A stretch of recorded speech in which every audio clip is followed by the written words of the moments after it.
5, 4, 3, 2, 1, 0. All engine running. Liftoff. We have a liftoff. This is About Space, America's return to space, with news and information on our U.S. space program. Is your host of About Space, David Denault.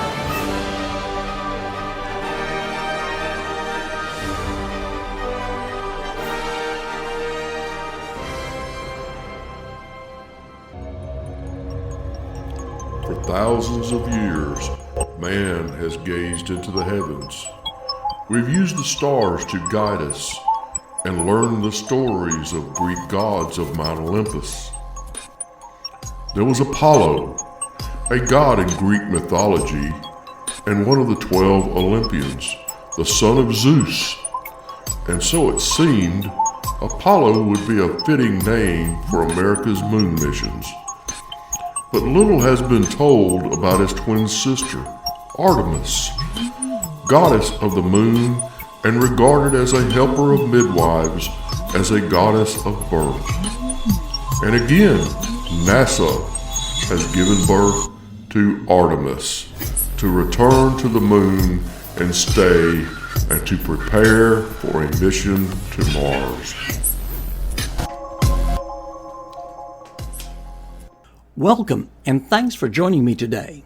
That was About Space contributor Mark Chatham, introducing you to Artemis.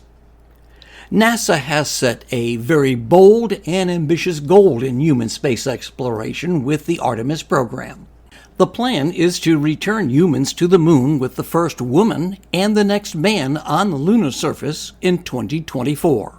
This is a critical capability for not just a sustainable lunar return, but also an eventual journey to Mars. NASA Administrator Jim Bridenstine.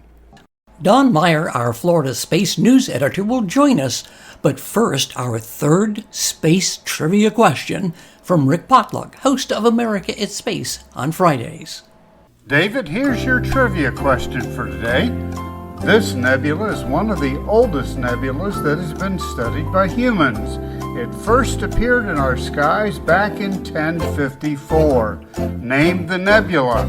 And if you've been following my podcast, you'll know the answer. And you'll have until midnight tonight to submit your answer to info@aboutspace.today. Are you ready to fly away on a dream vacation? For cruises and all-inclusive resort vacations, call D&D Cruise and Tours at 877-747-8631. That's 877-747-8631.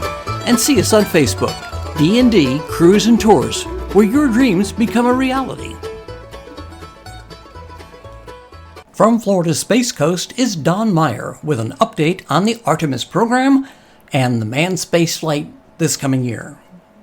As you said, David, the Artemis program is the next step in the return to the moon. NASA is working to land the first woman and the next man on the moon by 2024. Testing of the Artemis program's components is underway at several different NASA centers.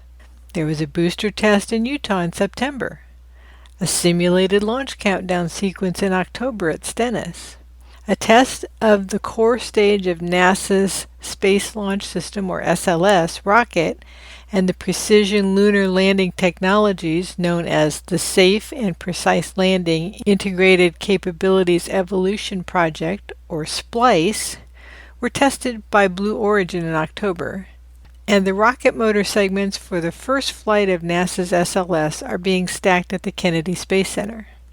NASA has also selected 8 astronauts to form the Artemis team.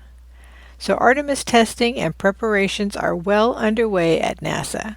If all goes well, the Boeing Starliner is scheduled for its first crewed mission, carrying 3 astronauts, in June.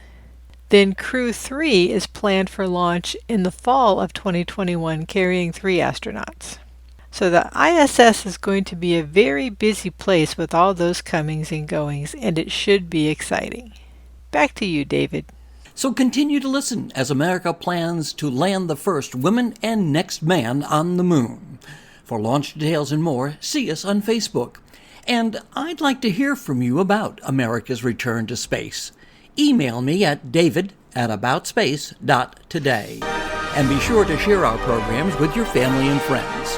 I'm David Denault, and this has been About Space Today.